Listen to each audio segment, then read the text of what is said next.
Saludos gente, espero se encuentren muy bien. Como les comentaba, quiero compartirles una serie de podcast o grabaciones realizadas con Notebook LM, una herramienta de inteligencia artificial que utilizo para estudiar y trabajar con artículos que me resultan particularmente interesantes. El objetivo de estos audios es meramente de difusión y espero que les sean de utilidad o al menos les resulten algo interesantes. En cuanto me desocupe de algunas cuestiones laborales y escolares, estaré trayendo más videos al canal.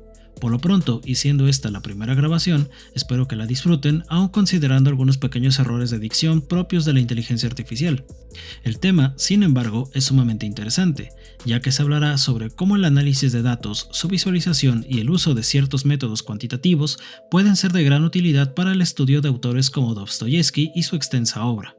Así que espero que lo disfruten y no olviden regalarme un like, comentar y compartir, ya que todo eso ayuda mucho al crecimiento de este espacio. ¡Nos vemos!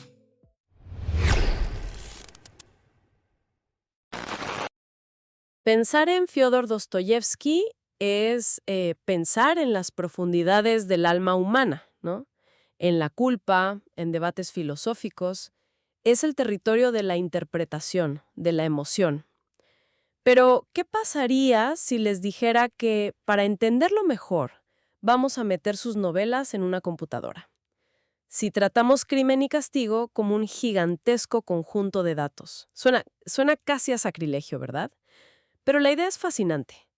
La misión de hoy es explorar qué patrones secretos, qué arquitecturas ocultas de su genio podemos descubrir cuando aplicamos herramientas del siglo XXI a un maestro del XIX. O sea, ¿podemos realmente cuantificar el estilo de Dostoyevsky? ¿Mapear las redes sociales de sus personajes? Vamos a sumergirnos en el mundo de las humanidades digitales. Muy buena pregunta para empezar, porque al principio créeme que esta idea fue recibida con bastante escepticismo en los estudios literarios. Había un miedo muy real a que este enfoque tan centrado en los datos pudiera de alguna manera deshumanizar la literatura, quitarle el alma. Pero es crucial entender que el objetivo es justamente el contrario. No se trata de reemplazar la lectura, la interpretación humana. Sino de complementarla. Exacto. Se trata de enriquecerla. Piensa en ello así. La crítica tradicional practica lo que se llama lectura atenta o close reading.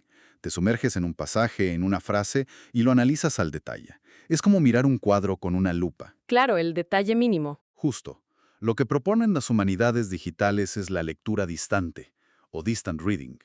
Es como alejarte del cuadro para ver la composición completa. Los patrones de color, la estructura que no podías percibir de cerca. Buscamos el bosque completo, no solo los árboles. De acuerdo, me gusta esa analogía. Pero para analizar ese bosque, primero necesitas tenerlo. ¿Cómo se empieza? No puedes simplemente escanear el idiota y ya. ¿De dónde salen todos estos datos?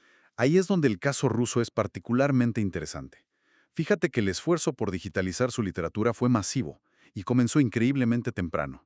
Mucho antes de que las grandes bibliotecas nacionales se lo tomaran en serio, ya había proyectos ciudadanos en marcha. Ah, sí. Sí, por ejemplo, en 1994, hace una eternidad en tiempo de Internet, ya existía la biblioteca Maxim Moshkov en li.ru.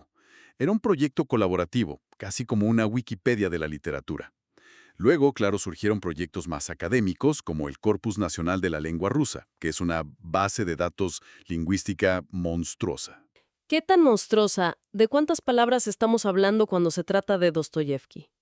Pues mira, solo en el Corpus Nacional ruso hay casi 2 millones de palabras suyas.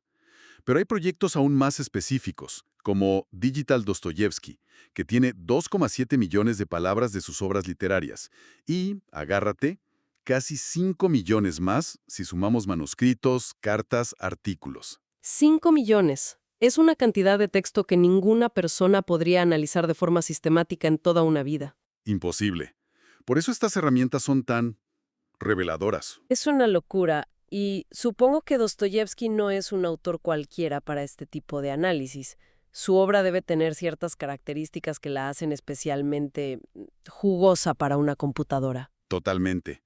Él es el candidato perfecto, una especie de tormenta perfecta de variables textuales. Primero, por su relación casi obsesiva con la palabra. Segundo, porque sus manuscritos muestran revisiones brutales. A veces reescribía capítulos enteros. ¡Wow! Tercero, porque sabemos que dictó algunas de sus grandes novelas, como El jugador, lo que introduce un estilo más oral. Y por último, la censura. Hay sospechas de que capítulos enteros fueron alterados o eliminados. Claro, todas esas capas de complejidad son perfectas para que una máquina busque patrones. Exacto. Es una herramienta potentísima para detectar cambios, inconsistencias y huellas ocultas. ¿Por dónde se empieza a acabar? Simplemente le pides a la máquina que cuente las palabras más repetidas.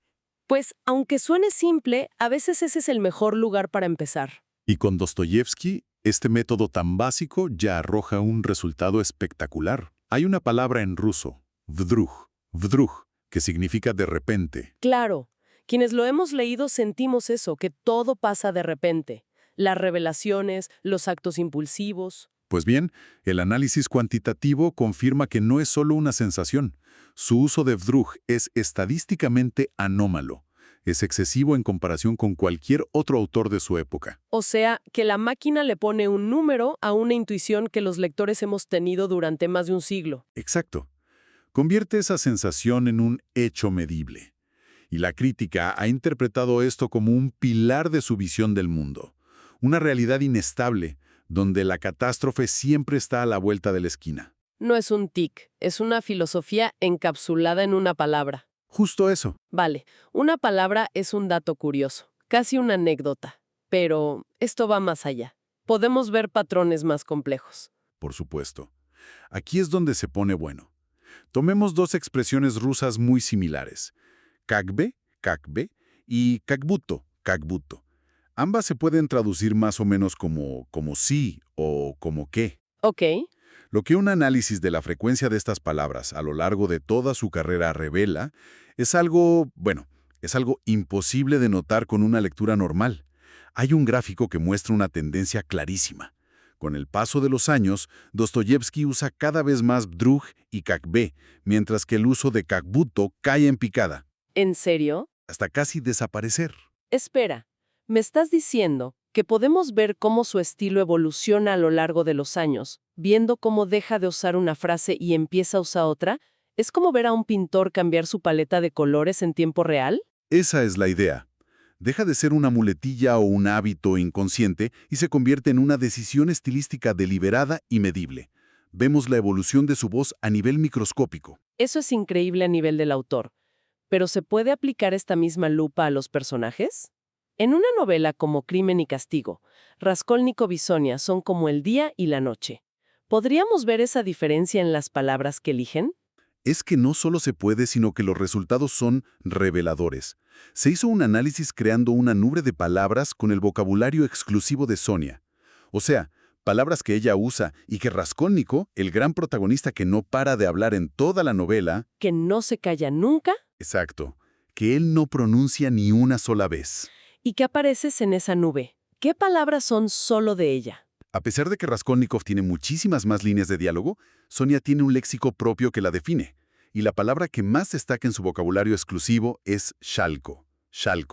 Es un término muy ruso, difícil de traducir, que mezcla pena, compasión, lástima, y se conecta con ese sentimiento de angustia existencial que ellos llaman tosca. ¡Wow!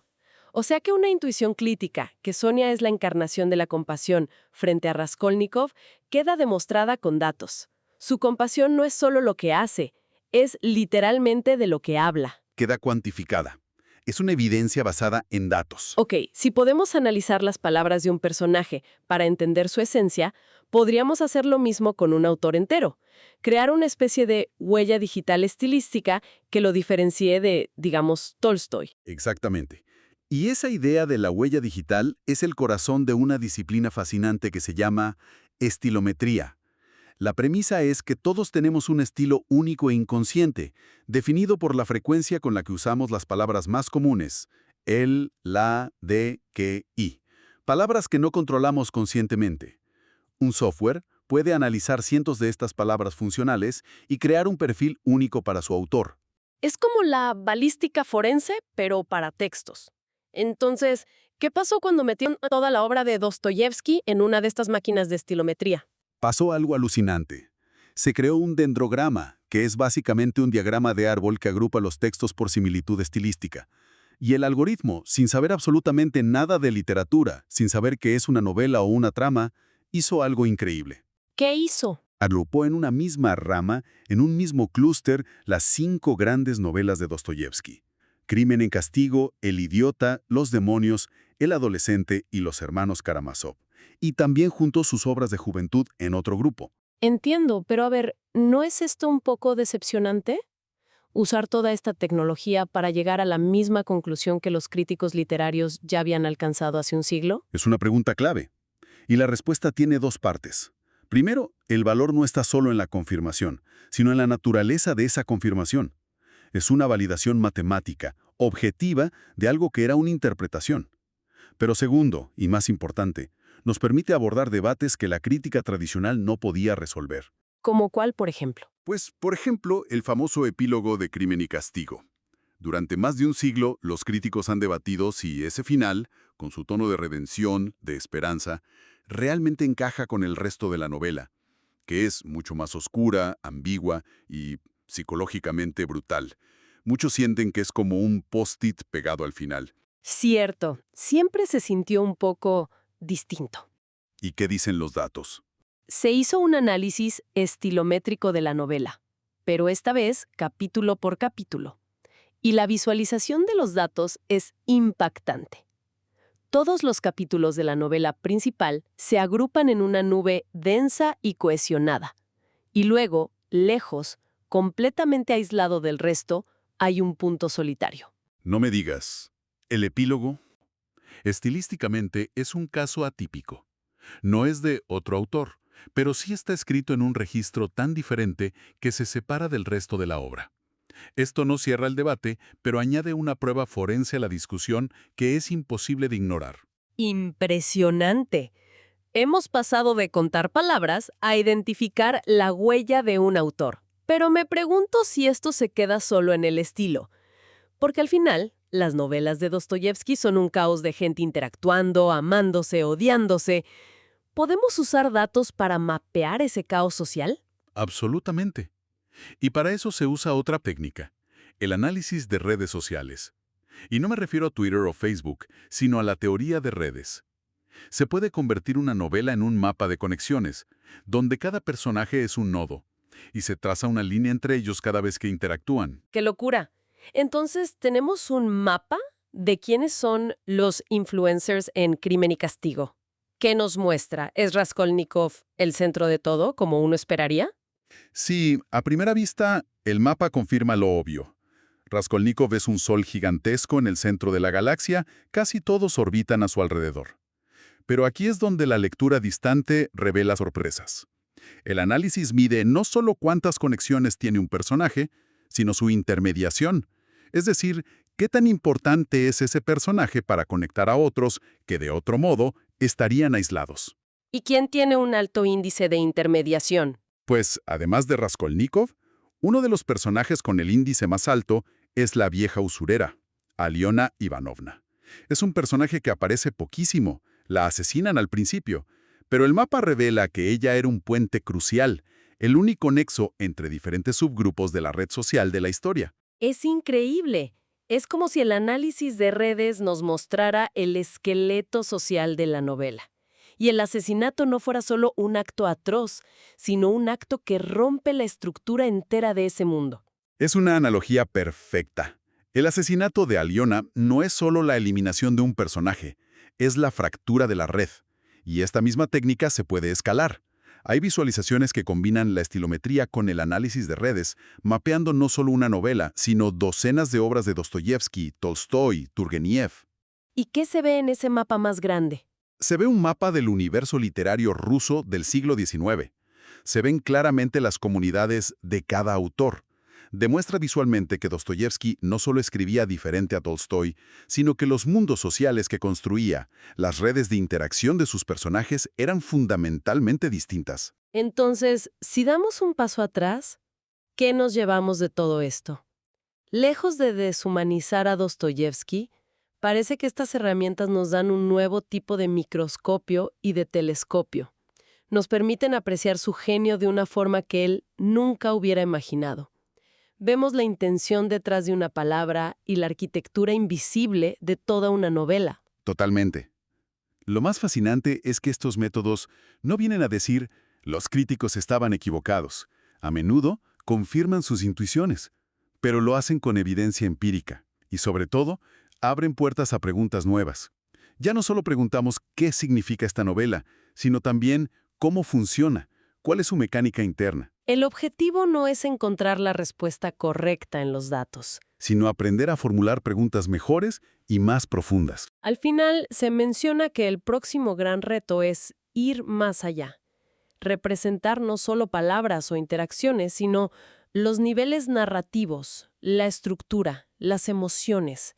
Y eso me deja con una idea rondando en la cabeza, una pregunta para quien nos escucha. Si pudiéramos crear un mapa visual, no del texto, sino de la experiencia de la lectura, trazando los picos de ansiedad, los valles de reflexión, los momentos de epifanía mientras leemos una obra como Los hermanos Karamazov, ¿qué arquitecturas ocultas del arte de narrar, del arte de hacernos sentir, podríamos llegar a descubrir?